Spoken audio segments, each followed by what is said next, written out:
Today I want to talk to y'all about a real topic, and that is something that a lot of photographers go through, and we all go through it as seasoned photographers. You know, when you first start off in photography, you actually are really excited and you just kind of go on your way and you're shooting and you're trying to find things to shoot. And every time you pull your camera out and take a picture, you're super excited about the pictures that you take.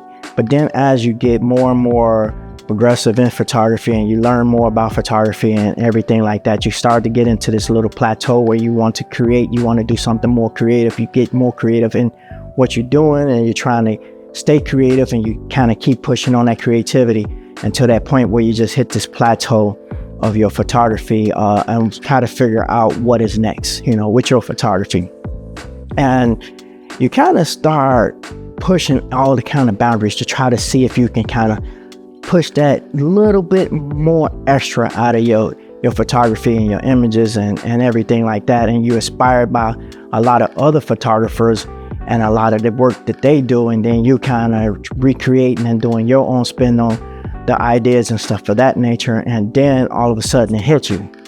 You just don't want to pick up the camera anymore. You look at it and you just don't have that love like you used to have when you first started shooting. And that day you picked up the camera and you was trying to find things to shoot. You were shooting things from the birds and the bees and the flowers and events and dogs and cats, and you know, you just was doing the whole 9 yards when you first started shooting because you're trying to pick the camera out. But then when you get to that plateau where you just don't want to pick up the camera like I did, you know, it was real. You know, I kind of sat around the house and I kind of would say, man, I want to kind of do a shoot, and then I try to push myself. I'm like, if I just get motivated, if I just get up, you know, take a shower and just, you know, grab the camera and just go out and do something, that I would actually get reacquainted with the camera, fall in love with the camera and wanting to do more pictures again.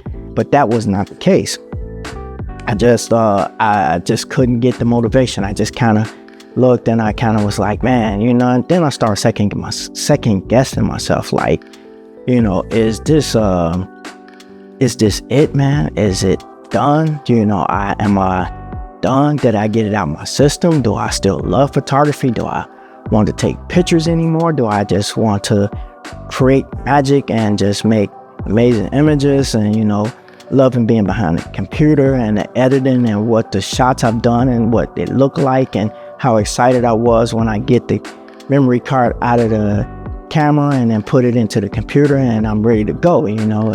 All that was gone, you know. So that became an issue of mine that happened a couple of months ago, where I just really didn't want to do anything. I just kind of sat around the house, kind of watched TV, and that's another thing. I'm not a TV watcher. So for me to watch TV lets you know the kind of rut I was in.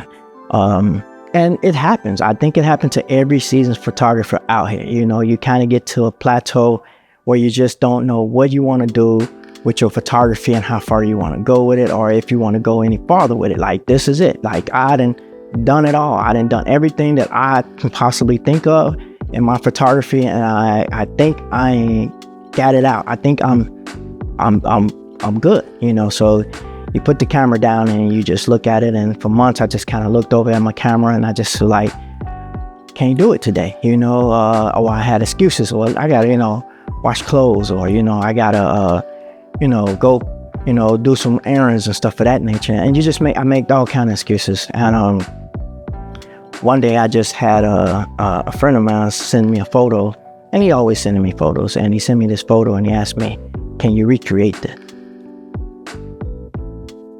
At first, I kind of looked at the picture and I was like, yeah, it's cool, you know.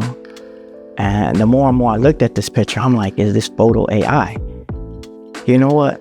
Now it's a challenge, because even if the photo is AI, can this picture come to reality in real life? Even though I know AI is kind of the new thing out and everything like that, but we still need photography. Photography is out here in this world today, y'all. There is AI for that genre of people that love AI, but then there's people that like to see a person that is the real person and who she is or who the he is. So anyway, enough with the AI stuff. So yeah, it got me back on track, and, you know, I'm back here. So I kind of want to talk to y'all a little bit about, you know, just a little personal conversation, a little small blog. I'm not going to stay long with this. Just kind of let y'all know, I'm back, y'all. Just a little burnout, y'all. I was just a little burnout, y'all. And I'm back, I'm ready to get into it. I got some more ideas, some more creativity, and some new things to kind of push the challenge for me a little bit. So where I thought I hit that glass ceiling, and I thought I was done, that glass ceiling just jumped. So now I have a lot to go. So now I'm back into that stage of the birds and the bees and the dogs and the cats and stuff like that. So I'm ready, man. I'm super excited. So y'all gonna see more shots and images from me and videos and behind the scenes and all that being said. So I'm gonna get on out of here. Peace. Ah.